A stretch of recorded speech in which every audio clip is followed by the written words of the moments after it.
Assalamualaikum warahmatullahi wabarakatuh. Kami dari kelompok 2 akan mempresentasikan materi tentang Analysis of Variance atau ANOVA. Materi langkah pengujian one way ANOVA menentukan H0 dan H1 akan dijelaskan oleh Slamet Riyadi. Kemudian materi menentukan daerah penerimaan H0 dan H1 serta menentukan nilai statistik uji akan dijelaskan oleh Sarah Yarta Aurelia. Untuk selanjutnya, materi membandingkan nilai F ratio dengan penerimaan H0 dan H1 serta mengambil kesimpulan akan dijelaskan oleh Takwin Talisari. Untuk variasi antar sampel dan variasi dalam sampel serta F ratio dan penerimaan H0 serta H1 akan dijelaskan oleh Lia Dwi Febianti.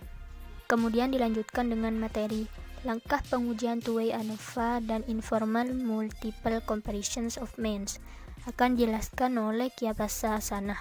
Materi multiple pairwise comparisons of means akan dijelaskan oleh Ahmad Millennial D. Lalu materi multiple pairwise comparisons of means two-way ANOVA, materi pengujian dua rata-rata dengan ANOVA, serta materi pengujian beda dua varians populasi akan dijelaskan oleh Vega Melati Sukma. Berikut penjelasannya. Langkah pengujian one way ANOVA, perbedaan H0 dan H1. Hipotesis 0 atau H0 adalah hipotesis yang menyatakan tidak adanya hubungan antara variabel independen X dan variabel dependen Y. Artinya, dalam rumusan hipotesis yang uji adalah ketidakbenaran variabel X mempengaruhi Y. Tidak ada hubungan antara warna baju dengan kecerdasan mahasiswa. Sedangkan hipotesis kerja atau H1 adalah hipotesis yang menyatakan adanya hubungan antara variabel independen X dan variabel dependen Y. Yang diteliti hasil perhitungan H1 tersebut akan digunakan sebagai dasar pencarian data penelitian. Intinya di sini perbedaan H0 dan H1. Perbedaannya terletak pada kata tidak. Artinya bertolak belakang. H0 ini bisa diartikan sebagai negatif dan H1 positif. Jadi bertolak belakang. Menentukan H0 dan H1. H0 mu1 mu2 mu3 dan seterusnya. HA atau H1 ini sama ya. HA 1 atau beberapa mu berbeda dengan mu yang lain, menyatakan bahwa H0 tidak terbukti. Hal tersebut bisa berarti mu1 tidak sama dengan mu2, tidak sama dengan mu3 dan seterusnya. Atau mu1 sama dengan mu2, tetapi mu2 tidak sama dengan mu3 dan seterusnya. Atau perlu diperhatikan bahwa jika H0, mu1, mu2, mu3 dan seterusnya bukan berarti bahwa HA atau H1 mu1 tidak sama dengan mu2, tidak sama dengan mu3 dan seterusnya. Contoh 1. Anda atau kita meneliti apakah sebuah merek minuman soda mengandung alkohol. Jadi kita itu melakukan penelitian sebuah merek minuman bersoda itu mengandung alkohol atau tidak. Contoh yang sederhana aja ya. Maka kita membuat rumusan masalah. Apakah benar sebuah merek minuman soda mengandung alkohol? Maka hipotesis penelitian yang harus kita buat, H0 sebuah merek minuman soda mengandung alkohol, dan H1 sebuah merek minuman soda tidak mengandung alkohol. Contoh yang kedua, lampu lama sama dengan lampu baru. H0 nya mu sama dengan mu 0. Tentukan formulasi hipotesis 0 atau H0 dan hipotesis alternatif H1 atau H1-nya. H0, lampu lama sama dengan lampu baru. H0 μ1 sama dengan μ0, sedangkan H1-nya lampu lama mengalami perubahan. H1 sama dengan μ tidak sama dengan μ0. Nah, ini merupakan contoh pengujian dua arah. Menentukan daerah penerimaan H0 dan H1. Sebelumnya saya akan menjelaskan hipotesis 0 dinotasikan dengan H0 adalah hipotesis yang akan diuji. Istilah 0 di sini menyatakan tidak ada perubahan, yang mana tidak ada pengaruh dan tidak ada perbedaan. Hipotesis 0 akan diasumsikan benar sampai bukti sampel berkata sebaliknya. Sedangkan hipotesis alternatif dinotasikan dengan H1 adalah hipotesis yang berbeda dengan hipotesis 0, yang artinya hipotesis yang kita cari bukti untuk mendukungnya. Jadi hipotesis alternatif merupakan hipotesis yang akan kita cari bukti untuk mendukungnya. Menentukan penerimaan daerah H0 dan H1 dengan metode ANOVA menggunakan distribusi F. Ciri-ciri distribusi tersebut adalah kontinu, bernilai 0 atau positif, distribusi menceng ke kanan, dan tidak pernah memotong sumbu datar. Jadi yang ada di bawah ini adalah bentuk distribusi F, yang mana biasanya dikenal dengan derajat bebas atau degree of freedom atau DF. Tabel distribusi F ini juga bisa digunakan untuk membantu penguji hipotesis, dan tabel distribusi F merupakan tabel bantuan jika menggunakan statistik uji F. Selanjutnya adalah daerah penerimaan H0 dan H1. Di situ sudah terlihat kurva yang menjelaskan tentang daerah penerimaan, daerah terima H0 dan daerah terima H1 dan titik kritis. Cara menentukan daerah penerimaan H0 dan H1 itu dengan pengujian hipotesis. Tujuan dari pengujian hipotesis ini adalah menentukan kriteria penguji yang terdiri dari daerah penerimaan dan daerah penolakan hipotesis. Daerah penolakan hipotesis biasa disebut dengan daerah kritis atau titik kritis. Titik kritis ini adalah nilai yang menjadi batas daerah penerimaan dan penolakan hipotesis. Jadi di situ sudah dijelaskan titik kritisnya yaitu perbatasan antara titik terima H0 dan terima H1. Titik kritis bisa dicari dengan bantuan tabel F. Titik kritis juga ditentukan dengan taraf dan derajat bebas atau degree of freedom. DF atau derajat bebas ini terdiri dari numerator atau denominator. Diketahui numerator sama dengan K dikurangin 1, denominator sama dengan K dikali N dikurangin 1, yang mana K adalah jumlah kolom dan N adalah jumlah elemen. Saya akan membahas cara menentukan nilai statistik. Nilai statistik uji yang biasa disebut F-test, yaitu suatu nilai tertentu yang digunakan sebagai pembanding. Apakah sebuah pengujian yang menggunakan F dikatakan signifikan atau tidak?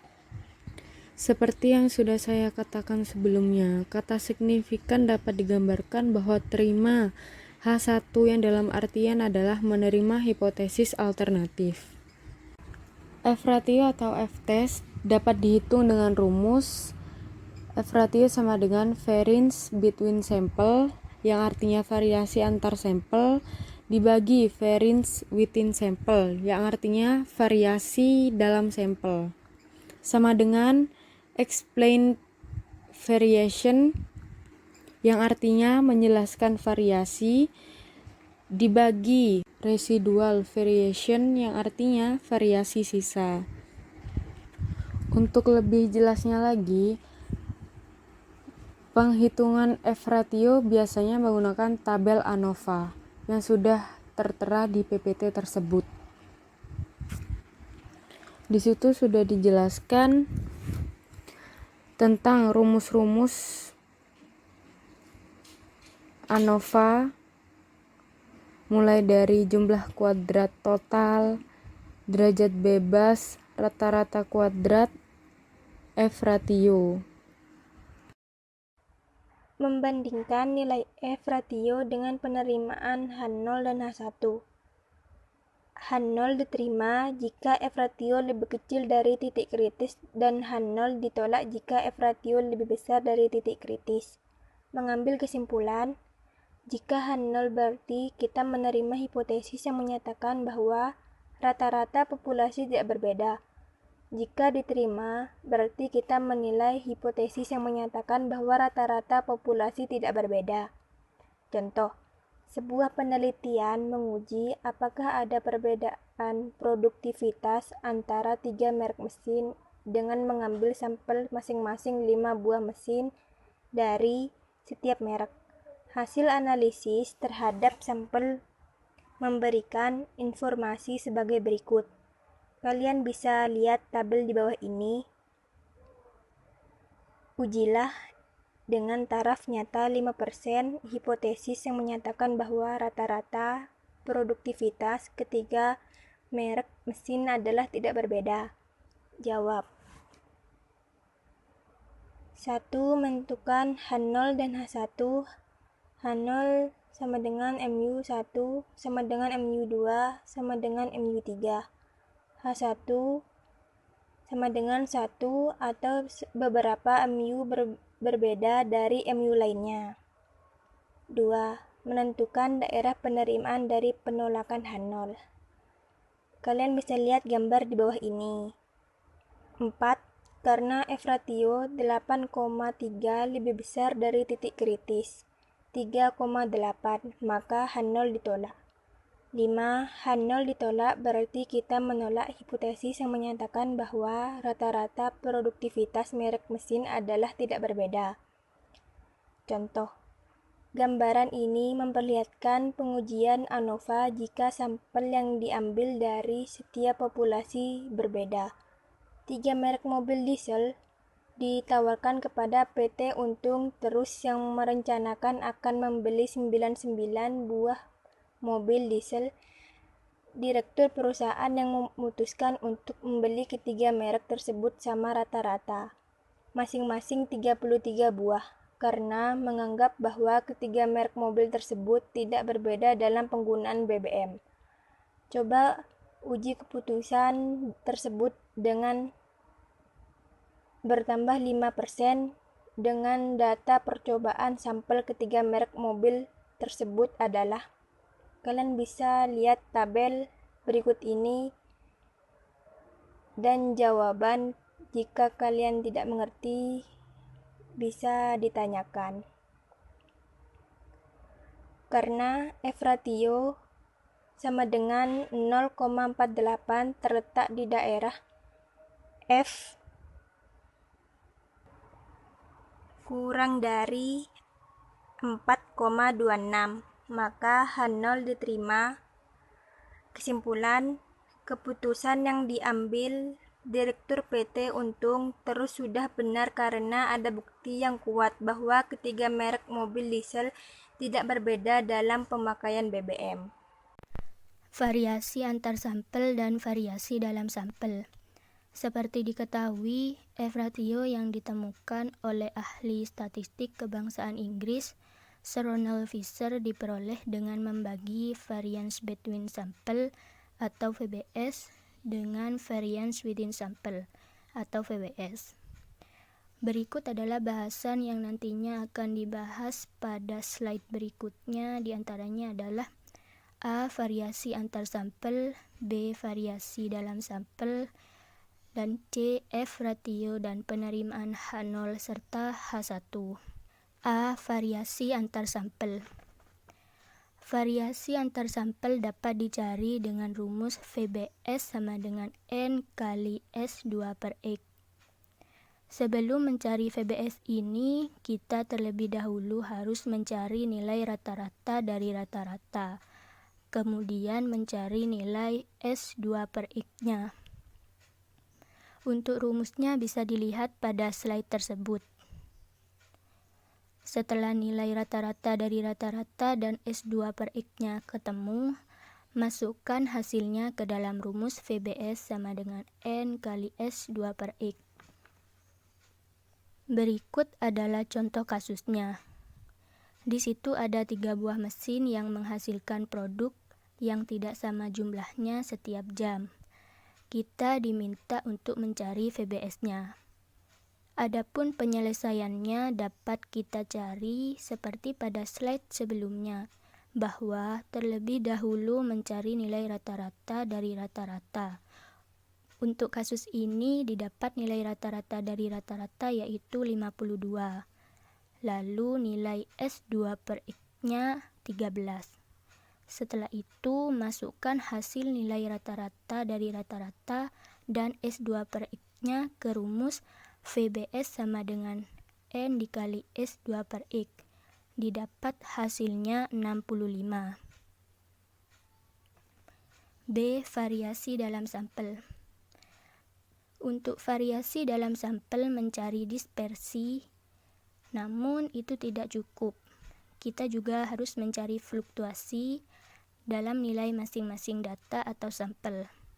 Untuk rumus dispersi dan fluktuasi dapat dilihat pada slide tersebut. Kemudian C. F ratio dan penerimaan H0 serta H1.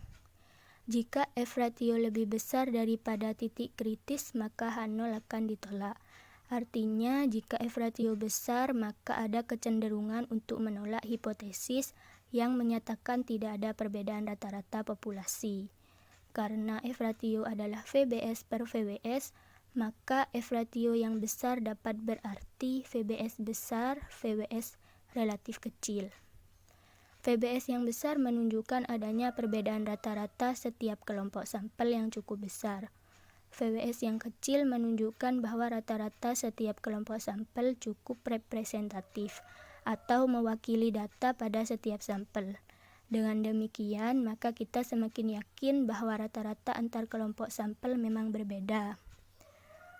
Apabila sampel yang diambil berasal dari populasi yang berbeda, maka rata-rata sampel tersebut cenderung berbeda, sehingga variasi antar kelompok sampel atau VBS besar. Sementara itu, apabila sampel yang diambil berasal dari populasi yang sama, maka rata-rata sampel tersebut cenderung sama, sehingga VBS kecil, F ratio kecil, dan ada kecenderungan untuk dapat menerima H0. Untuk slide selanjutnya, di situ sudah ada kurva 3 populasi normal dengan varian yang sama dan rata-rata yang berbeda dan hasil-hasil sampel. Kemudian ada juga kurva 3 populasi normal dengan varian yang sama dan rata-rata yang berbeda dan hasil-hasil sampel. Selanjutnya